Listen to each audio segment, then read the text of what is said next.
Ladies and gentlemen, welcome back to Gassy Jack Gear Reviews. I have something a little different for you today. I have a bit of a comparison for you between three Seiko watches here. Before we get started, I just want to do a quick wristwatch check. I have the Borealis Bull Shark on. This little micro brand. Really like this micro brand. If you haven't checked them out, definitely check them out. If you haven't checked out this video, again, it's the Borealis Bull Shark. Have a look at that one. But back on the table here, what do we have? A lot of people are going to recognize all three of these watches. I'm going to start from left over here. We have the Seiko SKX, and I forget if it actually started off as a 007 or a 009, just the difference being the bezels. I think this came with the Pepsi bezel, if I'm not mistaken. Very cool watch. I have done a few mods to this watch, nothing that serious, but had a dramatic effect. The first one was the crystal, and you can see that that's from Crystal Times, and that's a double domed. It has anti-reflective. You can see that little blue tint to it as I move it around there a bit. You can see that around the outer edges. That's the anti-reflective coating on that. As well, I have a ceramic bezel on this. I forget what company I got this one from. It's not the one. It's not the one on eBay. I forget the name of it. Anyway, if I remember, I'll put it in the comment section. And the other thing that I did is I put a strap code bracelet on it, and you can see it's actually fairly nice. It has the ratcheting buckle, so the diver's extension. I think they call it the ratcheting buckle anyway. You just kind of pull up this way using these two releases. That's pretty cool. That's definitely a nice thing to have, a quick adjust. You know, I'm not going to say like the Submariner, but with as much ease, if not greater ease. Not as classy looking, but does the job. The next one over here is the Seiko Turtle. This is the SRP775. And again, you can see, I have a full video on this one if you want to check that out as well. But I have a double domed sapphire glass, no anti-reflective coating on this one. I had previously, I put on it was a very high domed one from Crystal Times with the yellow tint on it, and to be quite honest, it made it so dark you could barely make out the time. So I went back and got a slightly less domed. When I say slightly, it's actually quite a lot less domed. No anti-reflective coating on it. And I think it looks really, really good. The other thing I did to it is I put a ceramic bezel on this one. I love ceramic bezels. And for the price, I think these were like $44 for the bezel, something like that, US. For the price, it makes such a big difference in the watch. I really don't understand why they don't all come with them. They don't seem to be that expensive to manufacture. So really, I don't know of any excuse. This has the original bracelet on it, which I really like. You can see those. It's polished and then brushed and then polished. This watch gets beat up. It is a, I don't baby this watch by any stretch of the imagination. I don't really baby. I'm not gonna say baby in my watches. I don't beat the hell out of them either. I don't go to my way to beat on them, but I certainly I wear them and do my activities with them as they were meant to be used. Well, not really. This is a dive watch, and I don't use it for diving, but you get my idea. I'm just going to jump over here, and then we're going to go through and get them really side by side and eyeball them. This is the Seiko Sumo, the SBDC033. Some people call this the Seiko Blumo due to its blue color rather than the Seiko Sumo, which they call the regular Seiko Sumo. The one with the black, the Seiko Sumo, and this the Blumo. Fans of it call it that. Seiko does not. Seiko just calls it the Sumo SBDC033, as opposed to the 011, which is the black. Very similar buckle to the Turtle. Double deployment. You can see here on the sides. Squeeze them both in the sides and lift that up. Stamp buckle, just like the Turtle. Nothing fancy there. Does the job, keeps the cost down. I really love the case on this.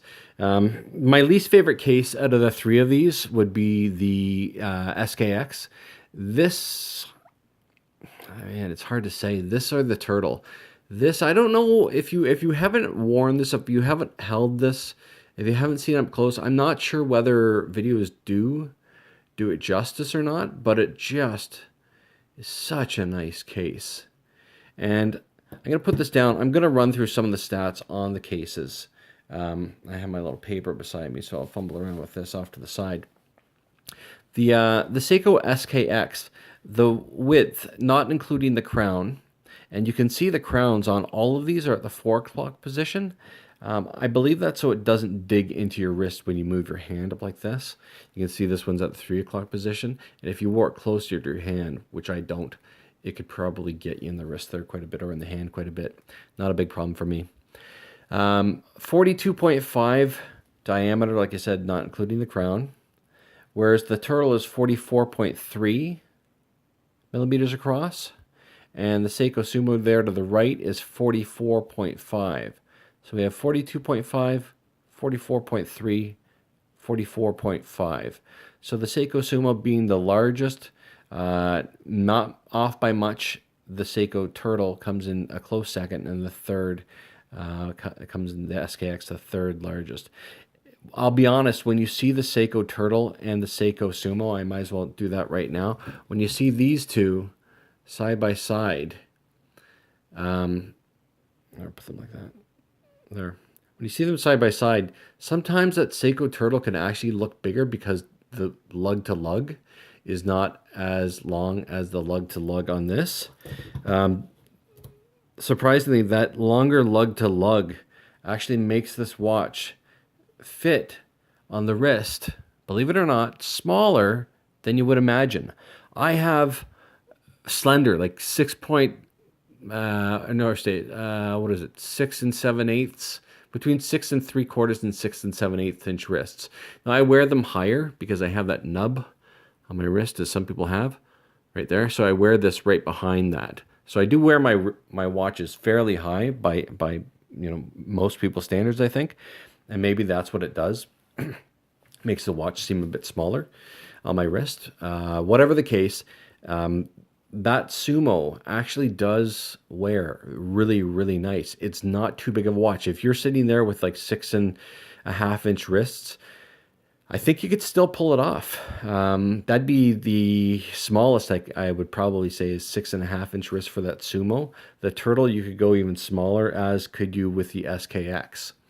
The height, so the height from the bottom of the case to the top of the crystal. Now, mind you, I have dome crystals now, so it's going to be a little larger.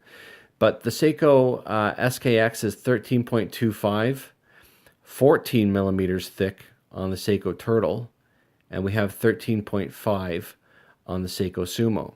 So from thickest to thinnest would actually be the Turtle, then the Sumo, and then the SKX, then the Sumo, then the Turtle would be the largest.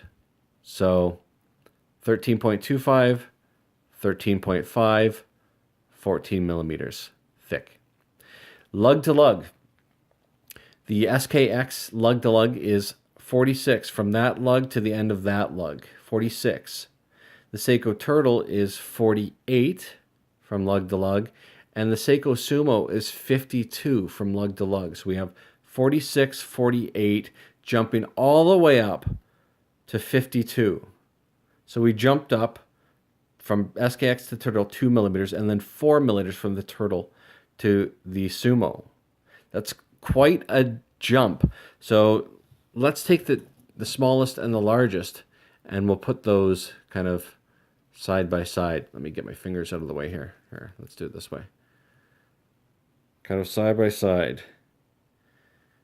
And you can see that Sumo is a big watch. Like I said, funny, when you have it on wrist, or if you don't have it beside another watch, it really doesn't look that big. I mean, it's big. It doesn't look giant. The SKX actually feels small on me now, though, to be honest. It feels smaller on me now that I wear the Sumo quite a bit. funny, I was at a friend's house and he has the sub date, Rolex Submariner date, and I had he lives in Vancouver, near Vancouver, and I had this with me, the Seiko Sumo. This was in the summertime, and I asked to try it on because I do plan on getting the Rolex within the next few months anyway. Hopefully 2 months, we'll see. But I wanted to try it on again just to make sure, so the next time I went back to my AD that I wasn't just needlessly asking him to try on watches. But anyway, and who's kidding who? My friend's got a nice watch. I want to try it on.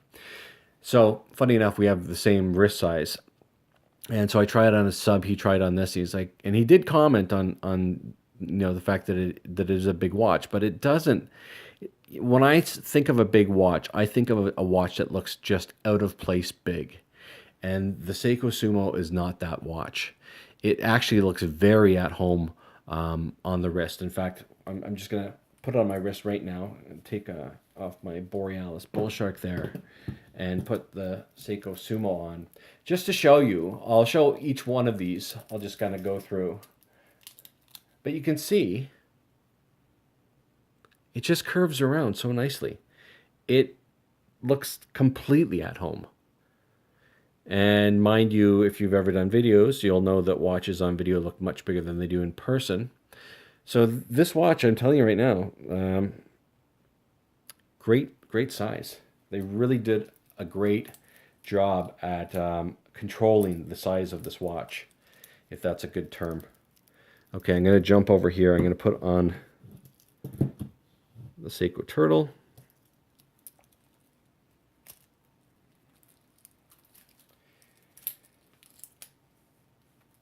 Coming in from the left. And again, 48 lug to lug. 44.3 diameter. And I think pretty much anyone can pull this watch off. And it's a stunning watch, particularly when you do these modifications to it. At least in my opinion, it looks so much better with a ceramic bezel and a sapphire crystal for like another 120 bucks, I think it is, US, to do that. I did that myself, so I own some tools, but definitely worth it. And then the Seiko SKX. So that lug to lug there is 46. Smallest out of the three watches, all around, except for all around. I was going to say except for the thickness, but it's not as thick as the Turtle. Actually, or the Sumo. This is the all-around smallest out of the group. And there you can see that ratcheting system. So I've let it out all the way. So if I get in the car in the morning, it's a little big. Usually I'll be like that in the morning. And then sometime during the day, click it in. No problem, as my wrists shrink down a little bit during the day. Mornings and evenings, they seem to be a bit bigger when I start relaxing a bit more. Anyway, I'll take that one off. So, like I said, the strap on this one is, on the SKX, is a strap code with the diver's extension on it. Both of these have a diver's extension. I'm not going to do it only because it's a little hard to get my fingernail underneath there with, and I don't really have fingernails. Oh, I did it. Okay, so let me see if I can do this. Okay, so there's the diver's. Oh, did I not do that on camera? My God. So anyway, this diver's extension kind of goes like this and then snaps up like that. So again, I would reach under here. You can see that. Reach right underneath here on the left-hand side there. I snap it up. If I can do that again. See if we do it on camera. Okay. And then the top part is clipped on. Let me show you that. There, you can see it's kind of clipped on. And I don't know, that seems like it's about an inch. And then it clicks back on the top, snaps in. And I've never actually used that because I'm not a diver. Watch my other videos and you will hear me comment on that. So none of these watches go diving with me. All of these diving watches are, you'll see at the bottom, it says Divers 2000, Divers 2000, Divers 2000, sorry, 2000, Divers 200 meter. That means that all three of these watches, because they state Divers 200 meter, that means that they are ISO certified. I think it's ISO 6420 something. Anyway, it basically means that they're ISO certified for diving purposes, and they are true 200 meter dive watches. I hope you enjoyed this video. If you have any questions or comments, or you want to see any of these watches or any of the watches that I own compared against one another, please let me know in the comments section. I'll be happy to do a video for you. In the meantime, it's been another Gassy Jack gear review. Thanks for joining me, and thanks. Hopefully you can subscribe. Bye-bye.